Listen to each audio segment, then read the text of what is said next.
Just going to wait for everyone to come in and then we'll start.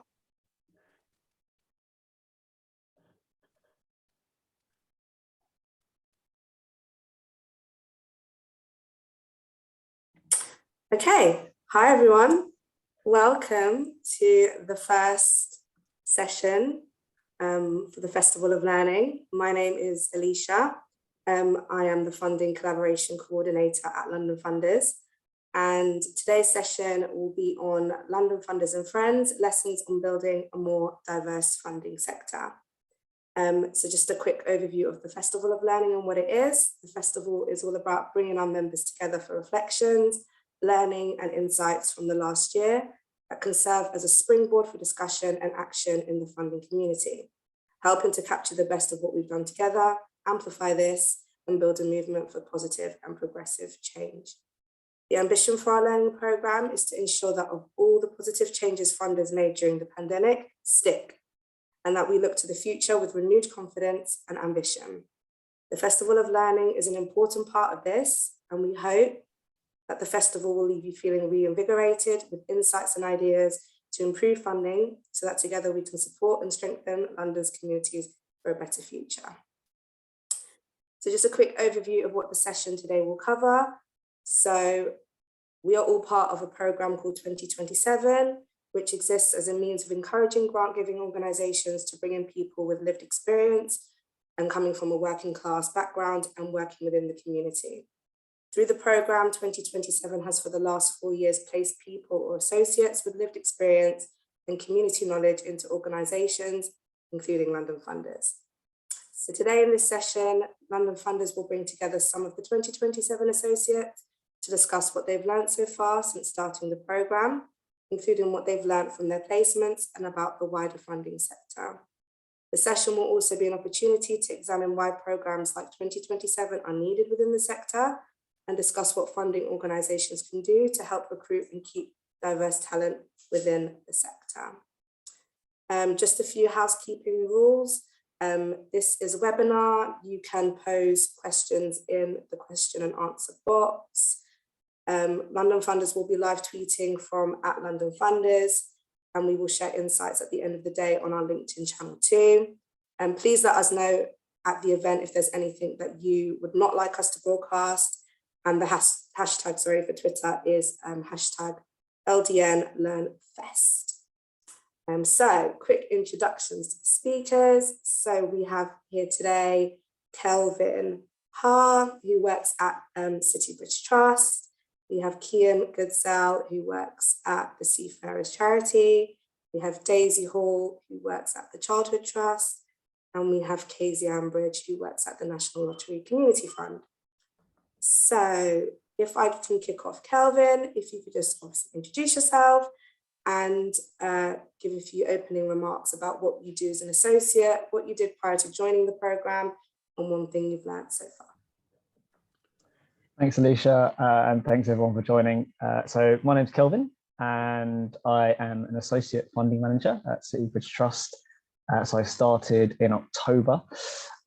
So as an associate funding manager, my role is to assess and manage a number of different grants that we give to London-based community organisations. It's a really broad spectrum of organisations that we fund, and yeah, it's been quite a journey learning, everything that comes with the funding manager role, and yeah, my day-to-day is essentially assessing grants from our very broad array of funding streams that so we're a generalist funder, so we fund a really broad array of community organisations within London, and also managing the relationships between grantees. So in terms of my experience prior to joining City Bridge Trust, I worked at a charity called LHAP, and we were a learning disability organisation, and we worked with children as well as adults with learning disabilities, and I was on frontline delivery, so I was one of the senior managers there, and I was there for over 10 years. So I started off as a volunteer and just worked my way up through the organisation. And yeah, to have this opportunity with 2027, it sort of came out of the blue. I saw that they were looking for people with lived experience, as well as people who had frontline community experience. And yeah, just went for the role. And after quite a long process, managed to secure my position now. So yeah, and it's been yeah, a fantastic experience so far.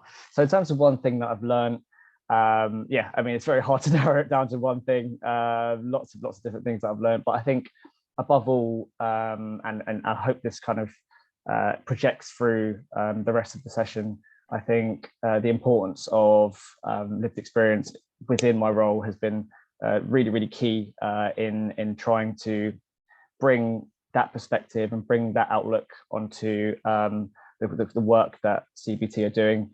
And I really hope that, you know, I can, and as a collective, we can kind of really pronounce how important that can be within, you know, the funding strategies and the outcomes that organisations are trying to achieve. Thank you, Kelvin. That was great. Kian, if you'd like to go next. Thank you, Alicia.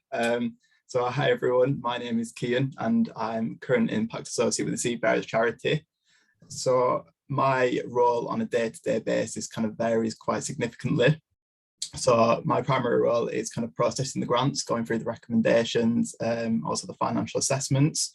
But then on top of that as well, I look at and help in different ways that we can measure our impact and kind of reach gaps in the sector which aren't necessarily reached by the majority. So a part of this as well kind of looks into supporting marginalised groups or groups who are not necessarily recognised. On top of that, I cover the monitoring and evaluation reports. I've done 2 so far. And then on top of that as well, I kind of briefly touched upon my work with EDI. So this is an area where I remain incredibly passionate about, and it's something which hopefully in kind of supporting this throughout the organisation, we're hoping that this kind of reflects our outreach as well and the kind of care and consideration that we put into supporting our beneficiaries moving forward. So prior to joining the programme, I was fresh out of university. Actually, I was fresh out of my undergraduate degree. And that is in an area which is quite different to where I'm at now. So that was ancient history with politics. But throughout my university experience, I was involved in a lot of community activities, specifically on campus. So I was involved in looking at the impact student austerity had across university campuses. I looked into supporting LGBTQ plus students across university campuses as well. In doing that, I worked briefly with the National Union of Students in implementing kind of nationwide legislation across student unions and universities in order to kind of address the needs of LGBTQ plus students moving forward. And again, one thing I've learned so far, kind of coming off the back of Kelvin really, is really difficult to narrow it down. But I would say so far that it's kind of the importance of our roles as grant funders is really emphasised and it's really pronounced. I've kind of briefly been on the other end in kind of supporting people who are putting applications.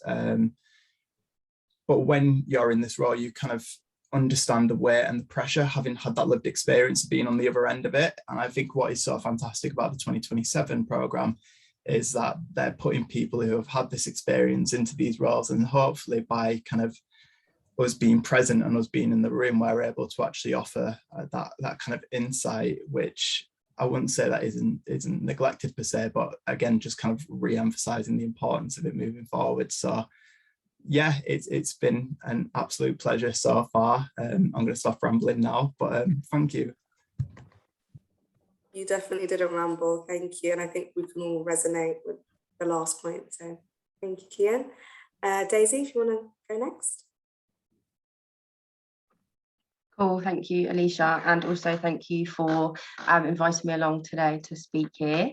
So I am Daisy. I'm the Programmes Assistant at the Childhood Trust, who is an organisation who works within the remit of supporting children or young people who are experiencing poverty across the capital.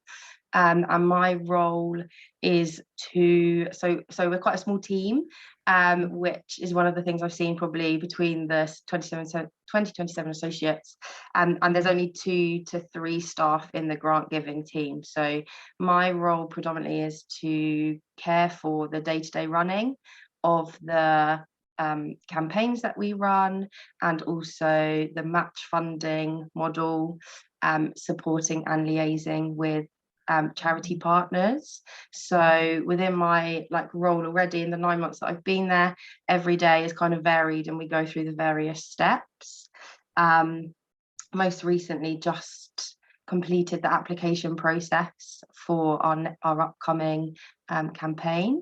So that was really interesting to see the other end, I guess, of the campaign, and reading through the applications and actually really understanding that grant making or grant giving process.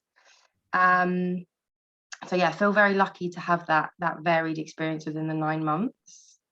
Prior to 2027 and working with the Childhood Trust, I was working predominantly in the education sector. So started off working with young people not in employment, education or training in Kent, in coastal towns in Kent, and trying to increase kind of their awareness of the working world and providing employability qualifications, and then moved to London and started working in a private education or private tuition company, and worked for them in Lewisham, Lambeth and in Surrey. So felt that I saw firsthand the disparities in the experience of education across kind of different boroughs in London and then outside of London also, and how our different experiences of education impacts the opportunities that we're presented with later in life. So very much come to 2027 with a lens of working with young people and for young people. And like Kelvin, it's really difficult to narrow down one thing, I think, that I've learned, but one thing that's really stood out to me and posed me the most kind of reflection and questions throughout this experience so far is the power dynamic that exists between funders and exists between those who receive the funding. It's incredibly, like Kian was saying, like having this responsibility now of deciding where funding goes has a huge pressure, and just thinking about how I operate within that power dynamic, and how I aim to reduce the other end, I guess, for the people that are applying for funding. So yeah, that's me. Thank you so much, Daisy. And lastly, Casey, if you want to go ahead. Hello, greetings from Nottingham. I'm actually a Londoner, but I've moved to the Midlands. So I'm actually working with the National Lottery Community Fund. And before this, I worked as a civil servant on multi-agency emergency responses, working with the police and the fire on flooded communities. So it's very different to what I'm doing now at the National Lottery. My professional background is environmental science and working in industry as a business systems analyst. But I found that these skills are quite transferable to the world of funding. And in my spare time, I volunteered to help migrants attain their settled status post-Brexit. So I've been working with like Eastern European communities, Roma, Gypsy traveller communities, and probably quite soon working with people from Ukraine. So basically, the thing that I found really interesting and what I've learned is that some of the experience that I had from my volunteering, I didn't think I had a lot of experience. I've been volunteering for about 10 years in my local community and working in the county of the East Midlands counties. And what I found out was I actually had quite deep knowledge, and I was quite surprised when I spoke to my colleagues at the lottery. I didn't think that I would have that much knowledge compared to them, but they seemed quite impressed about the thematic knowledge and the funding landscape. So that's been really quite an insight for me. So that's it really. Thanks. Thank you, all of you. So next, I'm going to pose my first question, which is, what are the key things you've learned about grant making so far? And what are some of the most challenging things about it, and what is the most rewarding? I'm going to kick off with Kelvin first, please.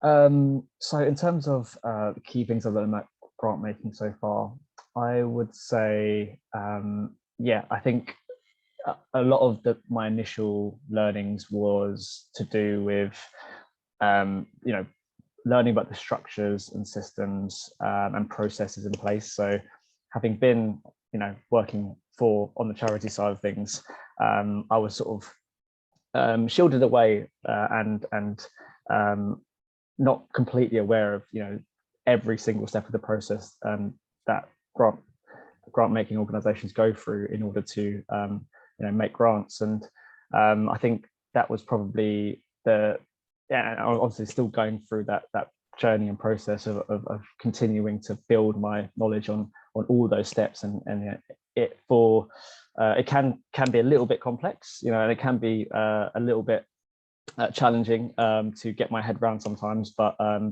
you know, I'm luckily receiving some really great support from my organization and from my team to kind of get there.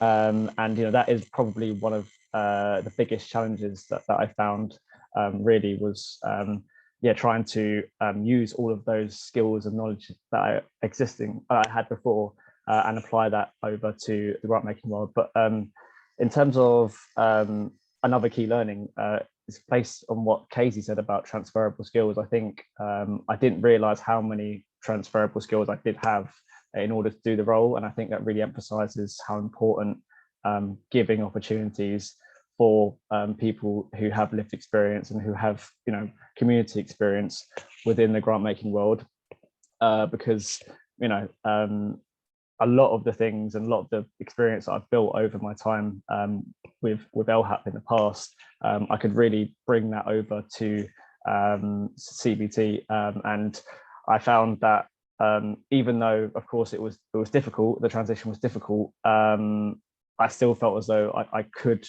with the right support, kind of apply that over.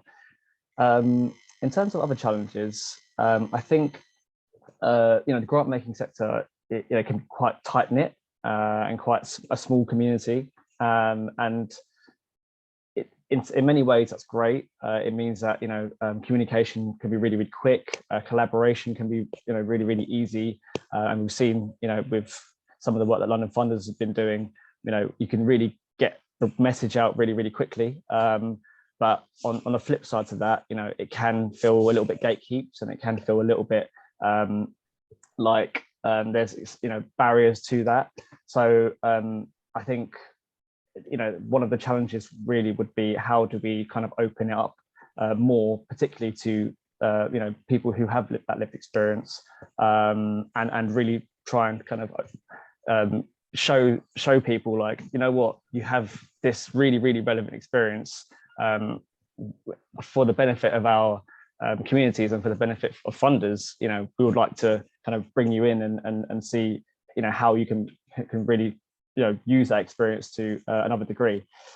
And in terms of other challenges, of course, particularly early on, and, you know, still to a certain degree now, you know, there's always that imposter syndrome that is difficult to shake off, particularly when you know, there are so many different layers of yeah, as I was talking about before, like the processes and systems where you're not that familiar with.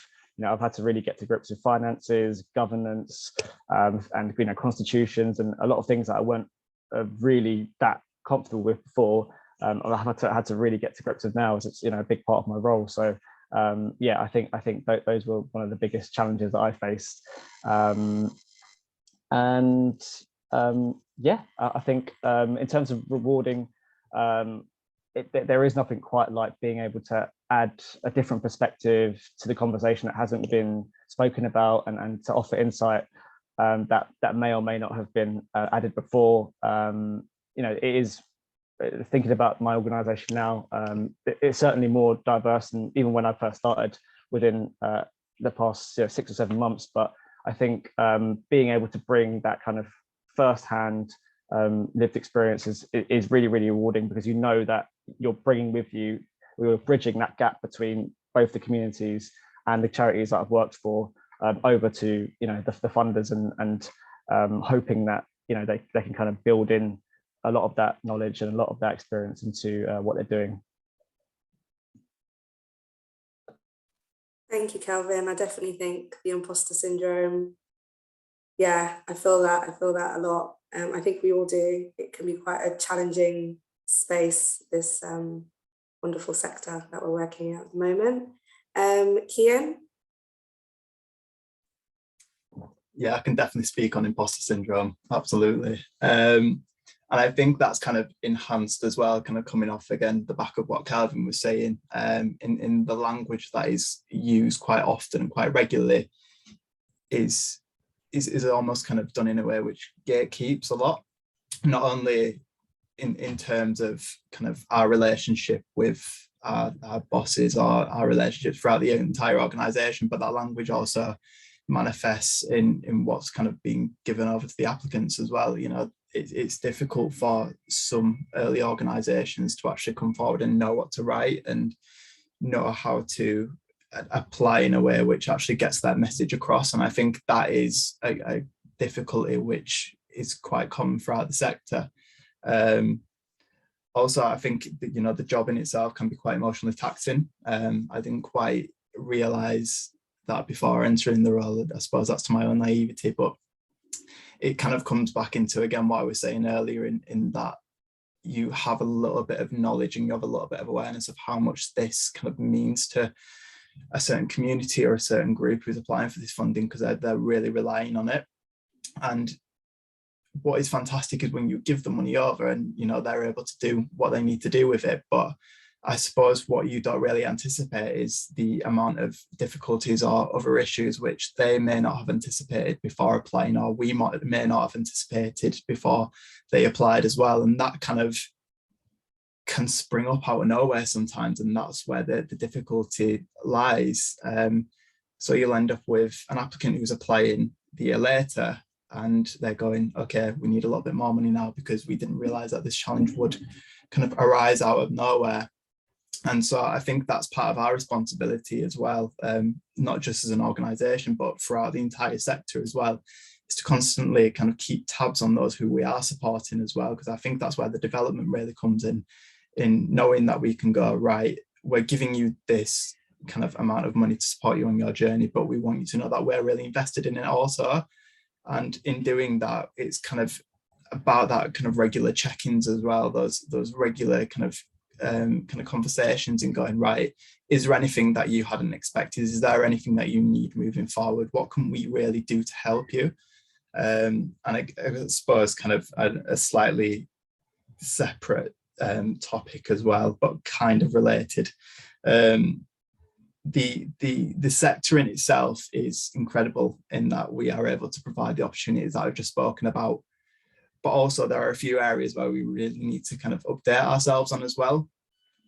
There are a few kind of things that we're really used to, and that's completely fine because it's habit at the end of the day, but we kind of really need to sometimes move with the times a little bit more than what we are doing. And it's not a criticism whatsoever, but I just think that in times of COVID where we are, it kind of really shook a lot of us up, and we realized that a pandemic can literally come out of nowhere. You really have no idea, and because of that we really need to ensure that we have that flexibility moving forward, because it makes us a lot more sturdier, and it allows us to actually support the organizations and the people who need it the most. Because if we're stuck in our ways, then we're missing out on opportunities in funding fantastic kind of grassroots organizations which won't have the opportunity to do so. And on top of that as well, it just helps us kind of not only tackle the issues that are arising, but it also allows us to take more preventative measures moving forward. We can actually address the issues which may arise before they've even surfaced. So I think that is what is truly fantastic about this role, is that we have the power to do that, but it's maybe just being a little bit more transparent moving forward and going, right, what can we do to better ourselves? And it's not a critical point of view, as I've said, it's just going, right, how can we make ourselves better, and how can we help the people who need it the most? Thank you so much, Kian. That was great. Daisy, so just to recap what you've learned about grant making so far, some of the most challenging things and what is the most rewarding, please? Lovely. So I kind of touched on it, I guess, in my introduction. One of the key things that I've learned or kind of has made itself very apparent throughout my process is that the power dynamic and how embedded that is from start to finish of grant making, whether it's in applications or conversations or reporting impact at the end, it's still this idea that we are giving money to you and you have to be deserved of that money. You have to be able to demonstrate that you deserve that money, and also being able to speak in a way that or communicate in a way that your funders will identify with and your funders can be on board with, and how it's an imbalance of power. And what we can do, I guess these are kind of more questions, but what we can really do to dismantle that imbalance of power moving forward, and how we really ensure that the trust that we just had for people during COVID and was able to just give money stays. My next kind of point is around this learning that took place. And whilst none of us were really in the grant making sector during or before COVID, it's very apparent now how funders talk about themselves as the learning that took place during COVID and how funders changed or adapted to be a better funder during COVID or as a response to the pandemic. And everyone's quite proud of the fact that they did lots of learning, which is fantastic, and how we really continue to ensure this learning takes place and that all of the positives that kind of came from that learning are now embedded moving forward. And I guess my third key kind of thing that I've learned or observed is that how in all of what we do in the grant making sector, beneficiaries are the most important people and the most important stakeholder in everything that we do. And there are a few organisations that are absolutely getting this spot on and getting it really right, and embedding lived experience in the grant making from the very beginning, from the application stage up until decision making, and how valuable that is and the impact that that has on the work that a grant making organisation is then able to do, because they have the knowledge from the people that it impacts the most. So yeah, like I kind of guess I've learned most about like lived experience and participatory grant making practices that are happening within the sector. For me, some of the most challenging things have been, especially in the most recent application process and reading through applications, is like, how do I remain objective? I know what I believe is right. I know what I think we should be funding or what people should be funding as an organisation, but how do we make sure that remains objective and that bias is removed? Because the statistics are out there to show where the majority of funding goes and actually how that then plays into the people that need it the most and the imbalance there. Another thing that I've seen is that or that I find challenging is that the role that capacity plays. So I guess Kian kind of touched on it as smaller organisations that don't have 20 strong staff teams, don't have the time to be able to access, don't necessarily have all the skills that they need to be able to access the funding. And usually the charities with the smallest capacity are those that are grassroots, that are closest to the communities that need the funding, or the causes that need the funding, and how we really make sure that capacity doesn't affect funding decisions. Something that I found personally is kind of picking your battles and choosing when to speak up. There's a lot that goes on within the sector, I guess, coming in as an outsider. A lot of questions are like, why do we do this? And why do we do things like that? And actually learning when your question is going to have the most impact has been something that I've really learned. And then also just removing your own ego from the decisions, from the work that you do, being able to reflect and think, oh, I feel good about that. Why do I feel good about that? And actually understanding like what role we play as individuals in the work that we do. So those have been like some of my challenges. And then rewarding for me has just been like fostering the relationships that we have there's so many incredible people working so hard throughout London to make a difference to so many people's lives, and it's just been amazing talking to them. I feel in awe every time.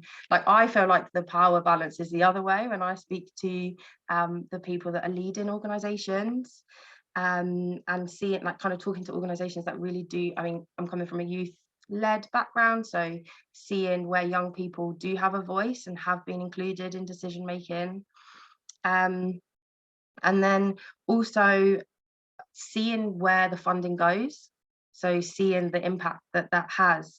However, I do think that is part of the problem, that it's again this, we're giving you money, we need to see where it goes. However, that is something that I do really enjoy about my role, so I don't know what that says about me or the sector. And then the last thing that I really find rewarding is, because I'm such a small team, I feel like my voice is heard within my organisation, and I feel like I am able to make kind of important interjections into conversations or questions, and really kind of shape the way that some things are done throughout my organisation, at least. Thank you, Daisy. That was lovely.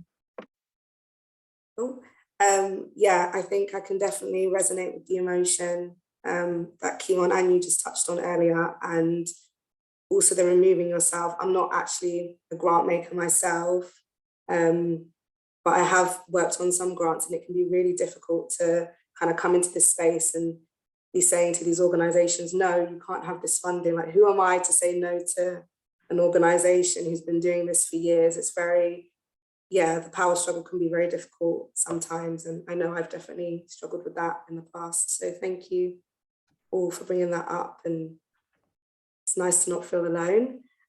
Casey, if you want to go now. Yeah, sure. What I found a challenge was, I started my assignment just like everybody else during the working from home in a new organisation with new people, and the lack of face-to-face I found a real challenge, because I've always worked in a sort of face-to-face type of work.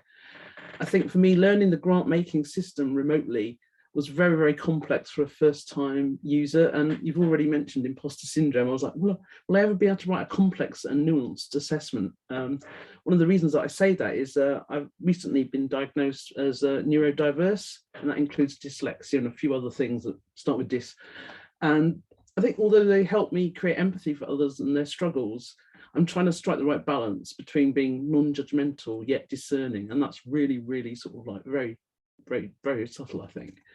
And yeah, I think I've really enjoyed myself, and I think having the transferable skills has really helped. And I think the challenge is, yeah, for me, it's the writing of the assessments. But I used to be on the side where I'd be like writing the grant application. So I feel like a poacher gamekeeper type thing going on there. So that's my summary.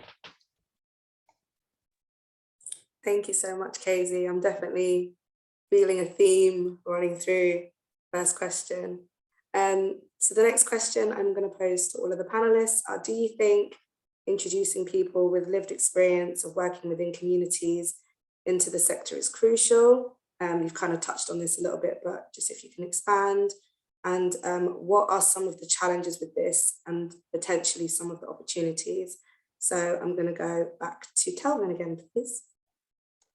I mean, yeah, absolutely. It's, you know, it's so important, I believe, I think, to really bridge that, you know, that gap, I would say, between communities and funders. You know, you can do as much monitoring and evaluation and questionnaires and surveys as you want, but as Daisy's really kind of emphasised, that power dynamic makes it quite difficult sometimes to really get, you know, the real truth and the real information, because you know, it can be really hard to be super frank with funders when you understand, you know, the possible repercussions, you know, of what you're trying to say, because ultimately, you know, charities and community organizations want money, and that's you know, and they want that you know, they want that support from funding organizations, and you know, it can be really difficult to be straight, because you don't want to seem competitive or kind of going against funders. So having people with lived experience can kind of take that edge off a little bit, because you can really bring what you know about both living in the community as well as working within those communities to the table, and not feel like people have to go out of their way to kind of make those points, and hopefully you can represent those communities on a potentially different level to how they currently are, and hopefully elevate their voice and elevate their views to the point where it's just as equal as anyone else's.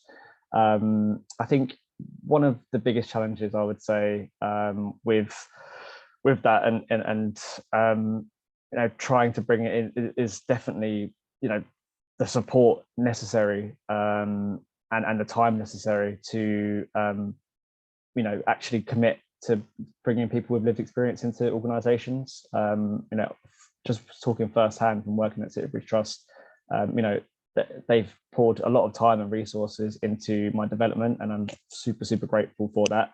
And I've had a fantastic manager and team around me to really hone my learning and my knowledge building, and that takes time. That takes a lot of time and a lot of commitment, and I think organizations have to be really aware of that, and commit to that journey with the person who you're trying to bring into the organization. And I think that's one of the biggest challenges really is allocating that time and resource in what is already a really busy time for everyone, particularly in the funding world, as communities are really struggling, and our workload is really high at the moment.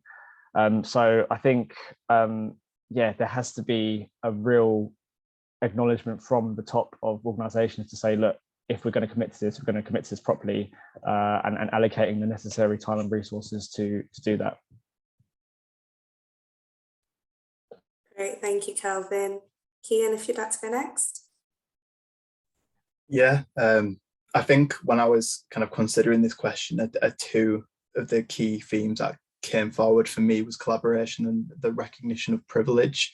I think, yes, it's absolutely crucial that we have people in with different lived experiences to actually kind of represent certain kind of groups and communities who need it the most. But I think what the organisation also needs to understand as well is that we come from still a very limited kind of awareness.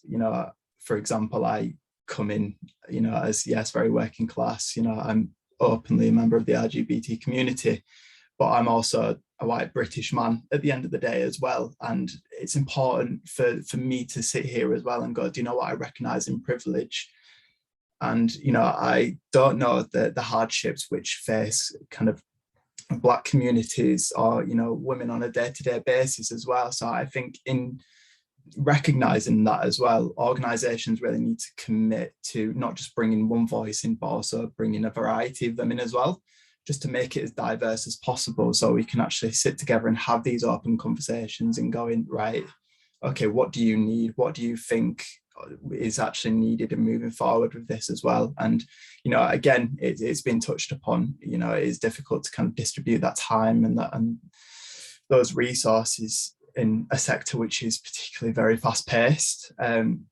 But it doesn't mean that we should excuse that. It absolutely needs to be done, and we need to commit ourselves to these, because again, to be a little bit frank, what are we doing then if we're supporting communities but we're not really listening to them? At the same time, we're not listening to the hardships that they're kind of encountering on a day-to-day basis.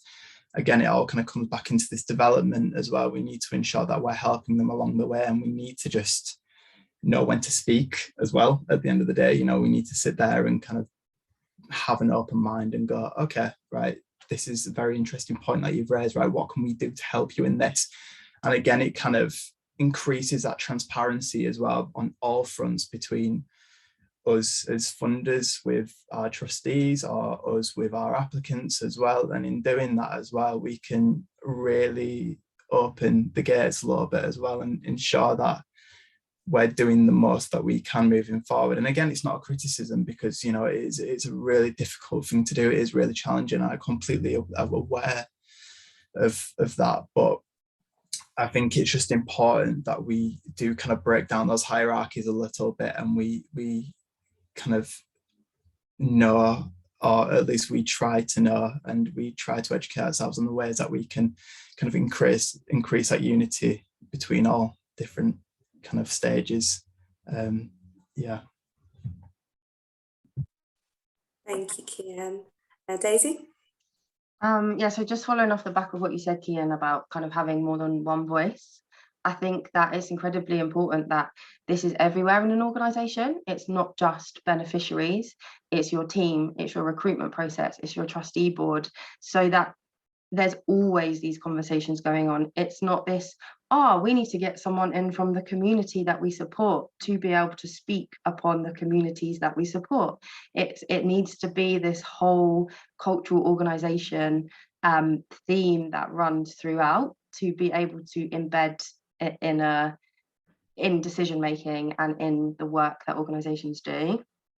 I think we talk quite a lot in the 2027 sessions about lived experience and versus learned expertise, and I think that there is, when you Google lived experience in the grant making sector, article after article after article appears, because at the moment it's a buzzword, right? It's a new idea, it's a new approach. Why haven't we done this before? And I think that organizations should be careful about how that work is then done. It's not, oh right, this is our next thing we need to do, therefore let's build a advisory group based on the beneficiaries.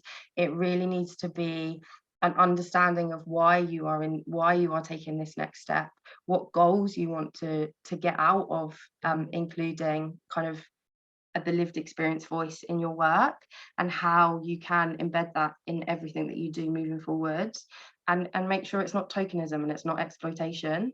Yeah, that's everything. Thank you, Daisy. And Casey? Okay, well, one of the things that I found quite curious about joining the funding sector, having worked in the public sector, was that I was very fortunate that now I actually get the chance to fund more things than could have done previously. So I know that sounds like a bit of I don't know, like a lot of people might think, well, we can't fund everybody, but actually I found it quite refreshing that we could fund more things than I could do in my previous job. So that was really good, and it may reflect me working at the National Lottery potentially, I'm not sure. And I think the other challenge that we have is that we need to get more people joining the 2027 movement from working class communities and living and worked experience. But I think sometimes it's quite difficult to persuade people that they're going to be good enough to do this. And unfortunately, that is really, it can be a real struggle when I've talked to people about whether they would consider joining the programme. They just don't know if it's for them because it's an unknown. And I've spoken to a number of grant beneficiaries, and when I meet with them, my colleagues normally introduce me as the person that's from 2027, and I tell them a little bit about it. And I've been sharing that information with them, and it's been really well received. So I'm hoping that we'll get a bit of groundswell from our grant beneficiaries to consider joining the 2027 movement. And I think the other thing, I think you've all covered it off brilliantly, so there's not much for me to say, but I think the language register that we use, the words that we use and how we use them is very different to perhaps people in the community are used to. And also, I think we do bring a certain diversity of thought, and I hope that we can make that as diverse as possible. Thank you all. I'm aware that we've kind of gone over time a little bit, but thank you all for answering the questions. We have a few questions in the chat box, so I'm just going to pose them to all of you and then just shout out a response. So the first one is, thank you all for sharing your route in and what you're working on. Following your 2027 year, do you think you will want to stay in the sector, and if not, why? And if so, would you like to stay as a grant maker or go on to another role? So if maybe one or two of you want to just answer that question.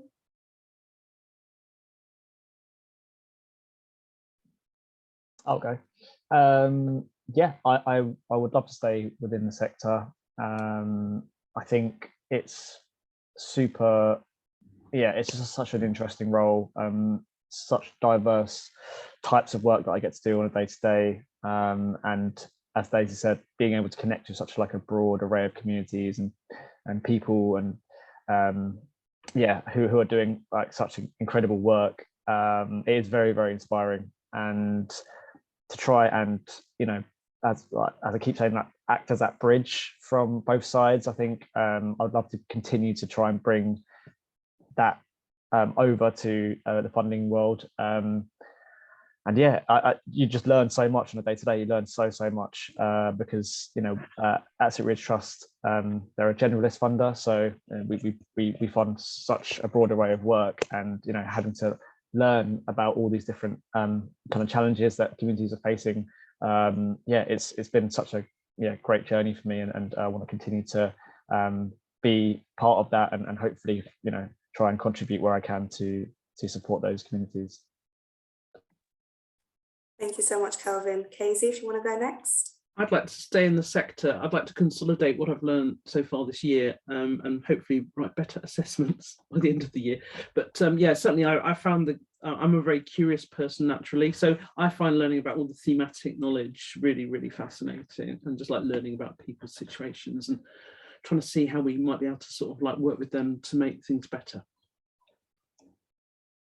Thank you so much, Casey. And the last question, I think lots of funders are aware of what needs to be done to change. What do you think holds them back or takes time? Just to even it out, I'll come to you, Daisy, and you, Kian, to answer that one. So yeah, I think there is an awareness around what needs to be done to change. So then that is the question, why isn't it changing? Like, what is holding you back as a funder to make those changes? I think there's a lot to be said around leadership within the sector, and what the leadership looks like, and how that then plays a part in the decisions that are being made. Ultimately, it's always going to be giving up something. And so at the moment, organisations aren't willing to give up their time, to give up their resources, to be the ones almost that are brave enough to do it first, and really be the pioneers in the sector, and do something that may mean that you don't get funding from this organisation that you've had funding for 10 years, but does that open up new doors for you to go and find other funding from new individual entrepreneurs that are looking to invest in social change and other avenues that haven't. So I think there needs to be an understanding that you're going to lose something to gain a lot more. And as soon as people are brave enough to make that step, that's when it will start happening, I think. Thank you, Daisy. Kian? Yeah, I kind of echo a lot of that, to be honest. I think there is, on a very kind of fundamental level, there's a fear that there is going to be a loss in something, and it's very difficult to pinpoint what that is. But I know that I've listened to kind of conversations of people thinking that they're losing a lot of power, or they're losing a lot of control over something, and it isn't necessarily about that whatsoever. It's about, okay, there's 20 seats at the table and only 6 of you are sitting. So what do we do to bring other people into those positions in order to diversify our thinking and diversify the work that we're doing? And again, it is leadership, I think. I'm very fortunate to be in a position where a lot of my kind of leadership listen to what I'm saying and kind of listen to my points of view, but they're also very fantastic in thinking, okay, it's very good that we have this, but what can we do to bring other voices into this space as well? And I think that's the fear of it. And as an entire sector, we're used to what we're doing, and change can be scary, to put it bluntly. It can be, and that's completely understandable, but it's not as if it's not going to be beneficial. It's benefiting others, and it's also fundamentally at its core, it's benefiting the work that we're setting out to do in the first place. And I think that's something that we always constantly need to revisit as well. We need to keep going back to what are we doing and why are we doing it? Okay, we're helping people and we're helping communities that need it the most. How do we increase our outreach? And I think as a sector as well, we're constantly fixated on this idea of impact.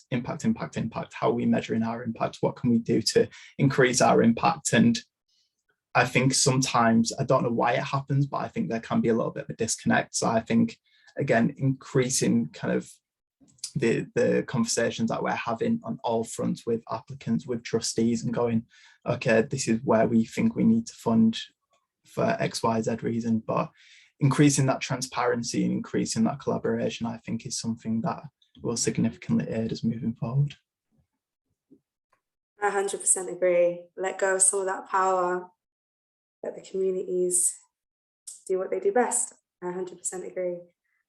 So last kind of question to wrap up this session is to all of you.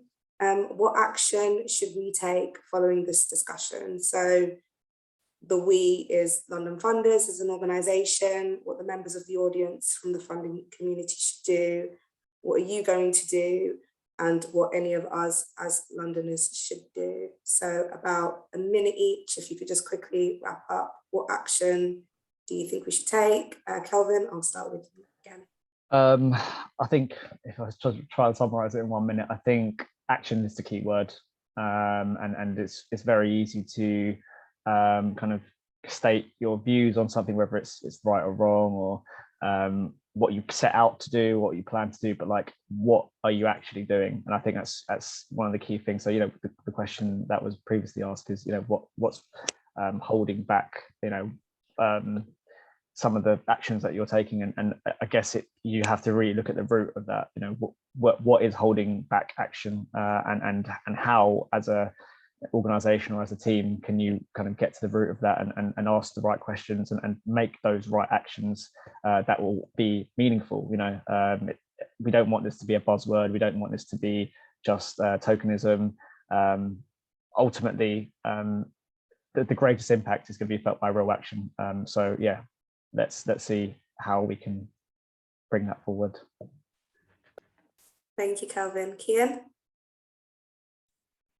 I think for me, it would be prioritizing listening as much as we do speaking.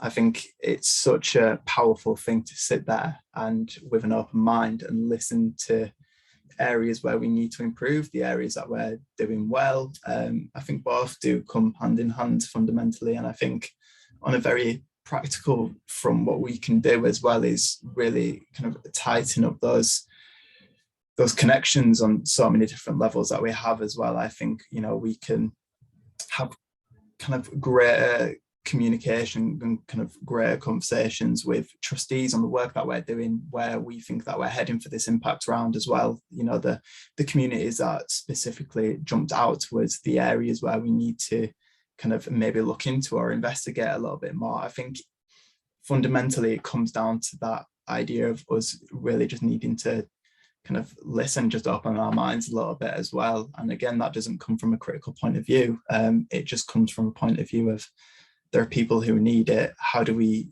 kind of amplify those voices that need it the most? And we have the power and the resources to do that. So I think that's what we should kind of continue to do and just continue to improve from it. Thank you, Kian. Daisy? So I was going to say action, like Kelvin, but so definitely action. And also, so having a fantastic conversation with you this morning, Alicia, talking about, well, you gave me the phrase, learning is not learned from. So there's learning that is taking place in this sector, but it is not being learned from. We are not listening to what we are learning. And so the key thing for me moving forward is opening up this space for making mistakes, opening up this space for trying new things, opening up the space for being the first in the sector to try something new, and being able to share what we learn from it, and being able to learn from each other and understand new ways of working, and being able to support what works, and also just be like, cool, that didn't work, next, like, let's try again. So definitely learning from our learning would be my closing statement. Thank you, I love that. That's going to go on my Twitter this evening. And lastly, Katie, please. Yeah, I think picking up from what Daisy mentioned earlier, I think if we do things, we should trust people more than perhaps we do. And I've noticed that in the sector. Having been on the other side of it, I can sort of see that there's an imbalance there. And I think also it's really important to advocate for people where we can, if they cannot advocate for themselves, but also to help them to self-advocate for their communities. And I think my final thing is, in terms of an action, if you haven't already, consider having a 2027 associate on your intake in the next year or so. Love that, Casey. Plug in the 2027 associates. Okay, so that is the end of our session. I want to thank all four of you. You have been amazing. It's an absolute pleasure knowing you and listening to what you have to say and how you feel about the sector. I also want to thank London Funders for supporting me to do this today. And yeah, I guess that's it. So if anyone has any questions or anything they want to share or say, please just reach out to one of us at London Funders and we will get back to you. But in terms of the session, we're done. So thank you all and see you soon. Thanks. Thank you, everyone. Thanks for having me. everyone.